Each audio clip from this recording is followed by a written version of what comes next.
നമസ്തേ. സനാതനധർമ്മമാർഗത്തിലെ ഹിന്ദുധർമ്മമാർഗത്തിലെ എല്ലാവർക്കും പ്രണാമം. ഞാൻ കുടവട്ടൂർ വാമനൻ നമ്പൂതിരി, കൊട്ടാരക്കര. എല്ലാ ബുധനാഴ്ചയും നടത്തി വരാറുള്ള സനാതനധർമ്മ ആചാരചിന്തകൾ അതിൻ്റെ 161 ഭാഗത്തിലേക്ക് ഏവർക്കും സ്വാഗതം. ഐതരേയോപനിഷത്താണ് നമ്മളിപ്പോൾ ചർച്ച ചെയ്തുകൊണ്ടിരിക്കുന്നത്. അതിലെ 2-ാം അധ്യായം 5-ാം മന്ത്രം നമ്മൾ പറയുകയുണ്ടായി.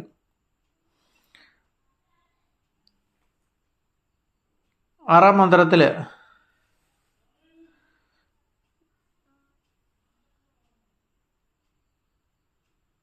ഈ അധ്യായത്തിൻ്റെ അവസാനത്തെ മന്ത്രമാണിത്, 6-ാം മന്ത്രം.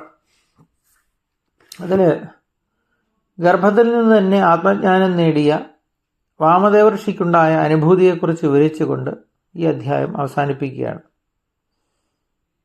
അഭേദ്യവും ജനനമരണാദി അനേകാനർദ്ധശതങ്ങൾക്ക് കാരണഭൂതവുമായ ഈ ശരീരത്തിലുള്ള ബന്ധനത്തെ ഭേദിക്കുവാൻ ആത്മജ്ഞാനം കൊണ്ടുണ്ടാകുന്ന വീര്യത്തിന് കഴിയുന്നു. അതായത് ജ്ഞാനോദയത്തിൽ ശരീരോൽപത്തിക്ക് കാരണമായ അവിദ്യാകാമകർമ്മങ്ങൾ നശിക്കുന്നതിനാൽ അവന് പിന്നെ ശരീരം സ്വീകരിക്കേണ്ടി വരുന്നില്ല എന്ന് താൽപ്പര്യം.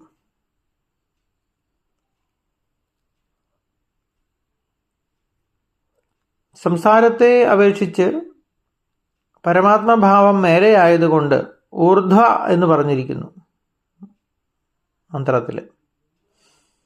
ഊർധ്വമൂലോ വാക്ശാഖ എന്ന് കഠോപനിഷത്തിലും ബ്രഹ്മമാകുന്ന മൂലം മേലെയും സംസാരമാകുന്ന ശാഖ താഴെയുമാണ് എന്ന് പറഞ്ഞിരിക്കുന്നു.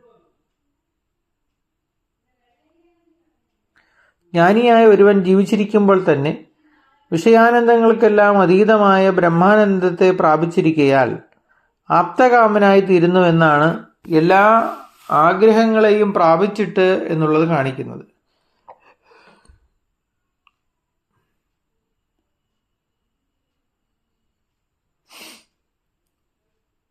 അപ്പോൾ എല്ലാ ആഗ്രഹങ്ങളെയും പ്രാപിച്ചിട്ട് എന്നുള്ളതിൻ്റെ സാരാംശമാണ് മുകളിൽ സൂചിപ്പിച്ചത്. ദേവന്മാരുടെ വാസസ്ഥാനമായ സ്വർഗലോകമല്ല ഋഷി പ്രാപിച്ചത് എന്ന് സൂചിപ്പിക്കുവാനാണ് അമുഷ്മിൻ എന്ന് വിശേഷണം ചേർത്തിരിക്കുന്നത്. സ്വർഗലോകം സുഖാനുഭവത്തിനുള്ളതാണ്, ആത്മാവിൽ മാത്രമാണ് നിരതിശയമായ സുഖം ലഭിക്കുന്നത് എന്നതുകൊണ്ട് ഇവിടെ സ്വർഗലോകത്തിന് ആത്മാവ് എന്നർത്ഥം പറഞ്ഞിരിക്കുന്നു.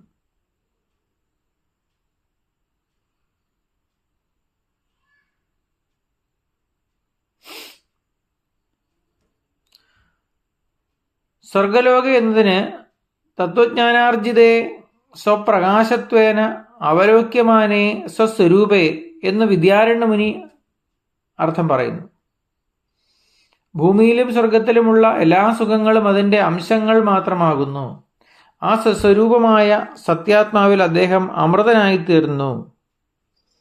അപ്പോൾ ഭൂമിയിലെ സ്വർഗങ്ങളും അല്ലെങ്കിൽ സ്വർഗതുല്യമായ അനുഭവങ്ങൾ എന്ന് പറയുന്നത്, അല്ലെങ്കിൽ ഭൂമിയിലും സ്വർഗത്തിലുമുള്ള എല്ലാ സുഖങ്ങളും അതിൻ്റെ അംശങ്ങൾ മാത്രമാണ്. ഏതിൻ്റെ?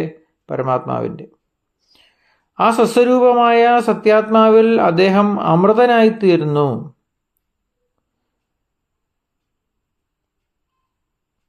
അതാണ്,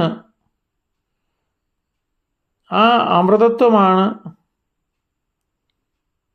ജീവിതവുമായി ബന്ധപ്പെട്ട ലക്ഷ്യങ്ങളിൽ ഏറ്റവും ഉന്നതമായി നിൽക്കുന്നത്. സമഭവത് എന്നത് ആവർത്തിച്ച് പറഞ്ഞിരിക്കുന്നത് അധ്യായ പരിസമാപ്തിയെ കാണിക്കുവാനാണ് മന്ത്രത്തിൽ.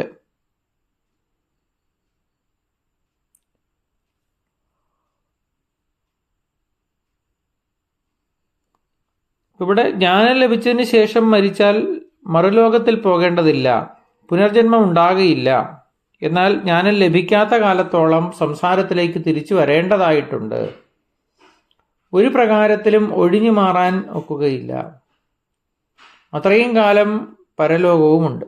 അതായത് മോക്ഷം ലഭിക്കാത്ത കാലത്തോളം പരലോകം ഉണ്ട് എന്നാണ് സൂചിപ്പിക്കുന്നത്. ജ്ഞാനലാഭം ഉണ്ടായാൽ, ഈശ്വര ദർശനം ലഭിച്ചാൽ മുക്തിക്കായി പിന്നെ തിരിച്ചു വരേണ്ടതായിട്ടില്ല.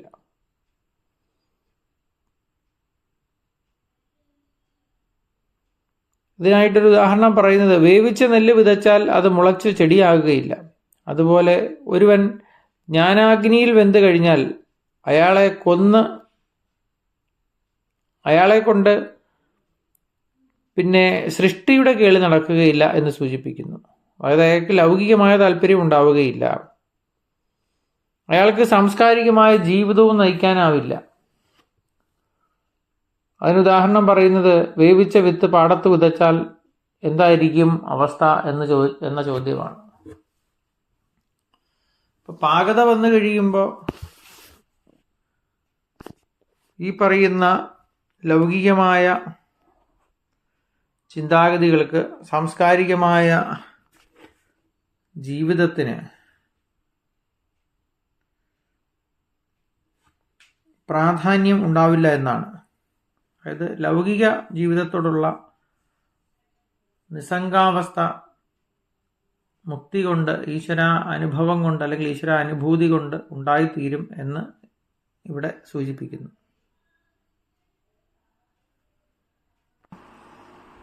മൂന്നാം അധ്യായത്തിൽ പറയുന്നത്, നാം ഏതൊന്നിനെ ആത്മാവായി ഉപാസിക്കുന്നുവോ അതേതാണ്? ആ ആത്മാവിൽ രണ്ടിലേതാകുന്നു? ഏതൊന്നിനാലാണോ കാണുന്നത്, ഏതൊന്നിനാലാണോ കേൾക്കുന്നത്, ഏതൊന്നിലാണോ ഗന്ധത്തെ അറിയുന്നത്, ഏതൊന്നുകൊണ്ടാണോ വാക്കുകളെ വ്യവഹരിക്കുന്നത്, ഏതൊന്നുകൊണ്ടാണോ സ്വാദുള്ളതിനെയും സ്വാദില്ലാത്തതിനെയും അറിയുന്നത്, അത് ആത്മാവാണ്. അപ്പം ആത്മാവ് എന്താണ് എന്നുള്ളതിൻ്റെ മറുപടിയാണ്. ചുരുക്കത്തിൽ നമ്മുടെ ഉള്ളിൽ ഊർജ്ജമായി വർത്തിക്കുന്ന, നമ്മളെ പ്രവർത്തിപ്പിക്കുന്ന ഊർജ്ജമായി വർത്തിക്കുന്നത് എന്തോ അത് ആത്മാവാണ്. സംസാര ജീവന്റെ പിതൃമാതൃ സശരീരങ്ങളാകുന്ന 3 അവസ്ഥകളെക്കുറിച്ച് കഴിഞ്ഞ അധ്യായത്തിൽ നമ്മൾ പറയുകയുണ്ടായി. ഇനി സജാതോ ഭൂധാന്യ അഭിവൈഖ്യേത് എന്ന് തുടങ്ങുന്ന അപവാദ പ്രകരണത്തിൽ സംക്ഷിപ്തമായി പറഞ്ഞ തത്വജ്ഞാനവും വാമദേവ ഋഷിയുടെ ഉദാഹരണം കൊണ്ട് വ്യക്തമാക്കപ്പെട്ട ജ്ഞാനഫലവും വിശദീകരിക്കുകയാണ് ഈ അധ്യായത്തിൽ ചെയ്യുന്നത്. ഈ അധ്യായത്തിൽ എന്തൊക്കെയാണ് ചെയ്യുന്നതെന്നാണ് ഇപ്പോൾ ഇവിടെ സൂചിപ്പിച്ചത്. ആത്മതത്വം സാമാന്യമായി മനസ്സിലാക്കിയവരും കഴിഞ്ഞ അധ്യായത്തിൽ വിവരിച്ച ജന്മക്ലേശങ്ങളെപ്പറ്റി ആലോചിച്ച് വൈരാഗ്യം പ്രാപിച്ച സാധകന്മാരും ഒന്നിച്ചിരുന്ന് തങ്ങളുടെ ജിജ്ഞാസ വർദ്ധിപ്പിക്കുന്നതിന് അന്യോന്യം വിചാരം ചെയ്യുന്നതായിട്ടാണ് ഈ അധ്യായം ആരംഭിക്കുന്നത്. അങ്ങനെ അവ്യാകൃതമായ ആത്മാവിനെ പറ്റിയും വ്യാകൃതമായ ആത്മാവിനെ പറ്റിയും പറഞ്ഞു. ഇവയിൽ നാം വിശ്വസിക്കുന്ന ആത്മാവ് ഏതാണ്, ഏത് ആത്മാവിനെയാണ് നാം ഉപാസിക്കേണ്ടത്, സാക്ഷാത്കരിക്കേണ്ടത്, നിരുപാധികത്തെയോ സോപാധികത്തെയോ, അതായത് പരമമായ ബ്രഹ്മത്തെയോ അപരമായ ബ്രഹ്മത്തെയോ, ഇതാണ് അവർക്കുള്ള സംശയമെന്ന് പറയുന്നത്. അപ്പം അല്ലെങ്കിൽ വേറൊരു തരത്തിൽ ഈ സംശയത്തെ വ്യാഖ്യാനിക്കാം. ഈ ശരീരത്തിൽ 2 വിധത്തിൽ ആത്മാവ് പ്രവേശിച്ചതായിട്ട് പറയുന്നുണ്ട്. ഒന്ന്, പാദങ്ങളുടെ അങ്കുഷ്ടാഗ്രങ്ങളിലൂടെ പ്രാണരൂപത്തിൽ പ്രവേശിച്ചതായി ഈ ആരണ്യകത്തിൽ തന്നെ ഉപനിഷത്തിന്റെ മുമ്പുള്ള ഭാഗത്ത് വിവരിക്കുന്നുണ്ട്.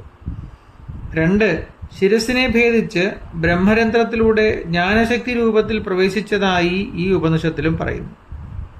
പ്രാണരൂപത്തിൽ പ്രവേശിച്ച ആത്മാവാണ് ക്രിയാശക്തിയായി ഇന്ദ്രിയങ്ങളുടെ വിഷയഗ്രഹണങ്ങളിൽ പ്രവർത്തിക്കുന്നത്. വിവിധ ഇന്ദ്രിയങ്ങൾ വഴിയായി വരുന്ന വ്യത്യസ്തമായ ജ്ഞാനങ്ങളെ ഏകോപിപ്പിച്ച് വിഷയങ്ങളെ പറ്റിയുള്ള പരിപൂർണമായ ജ്ഞാനമുണ്ടാക്കി തീർക്കുന്നതും സ്മൃതിയായി അവശേഷിക്കുന്നതും ജ്ഞാനരൂപിയായ ആത്മാവാണ്.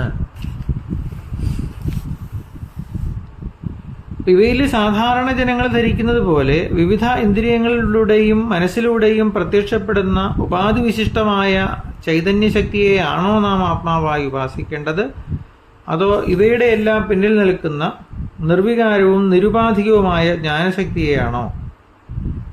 ഇത് ജിജ്ഞാസുക്കളായ സാധകന്മാർ ചിന്തിക്കുകയാണ്. ഓരോ ഇന്ദ്രിയങ്ങളും അതതിൻ്റെ വിഷയങ്ങളെ പറ്റിയുള്ള ജ്ഞാനം മാത്രമേ ഉൽപ്പാദിപ്പിക്കുന്നുള്ളൂ.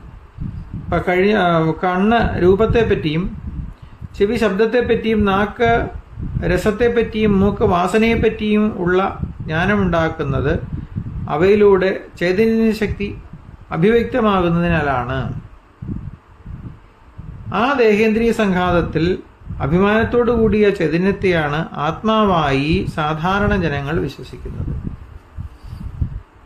അജ്ഞാനികൾ അതുകൊണ്ട് തൃപ്തിപ്പെടുകയും ചെയ്യുന്നു. എന്നാൽ ജിജ്ഞാസുക്കൾ ചിന്തിച്ച് ഈ വിശ്വാസത്തിലുള്ള ദോഷം മനസ്സിലാക്കി മനോബുദ്ധീന്ദ്രിയങ്ങളിലൂടെയെല്ലാം അല്ലെങ്കിൽ അതിൻ്റെ എല്ലാം പിന്നിലുള്ള നിർവികാരവും നിഷ്ക്രിയവുമായ സച്ചിദാനന്ദമാണ് ആത്മാവിൻ്റെ യഥാർത്ഥ സ്വരൂപമെന്ന് സാക്ഷാത്കരിക്കുന്നു. അങ്ങനെ തത്വനിർദ്ധാരണം ചെയ്യുന്നതിനായി ഒന്നിച്ചിരുന്ന് അന്യോന്യം വാദപ്രതിവാദങ്ങളോടുകൂടി വിചാരം ചെയ്യേണ്ടത് ആവശ്യമാണെന്ന് കൂടി ശ്രുതി ഇവിടെ സൂചിപ്പിക്കുന്നു. അപ്പോൾ ഇവിടെ എങ്ങനെയാണ് തത്വനിർദ്ധാരണം ചെയ്യേണ്ടത്, അതിനുവേണ്ട അന്യോന്യ വാദപ്രതിവാദങ്ങൾ, അവയെക്കുറിച്ചുമൊക്കെ ഇവിടെ വളരെ ഭംഗിയായിട്ട് സൂചിപ്പിച്ചിട്ടുണ്ട്.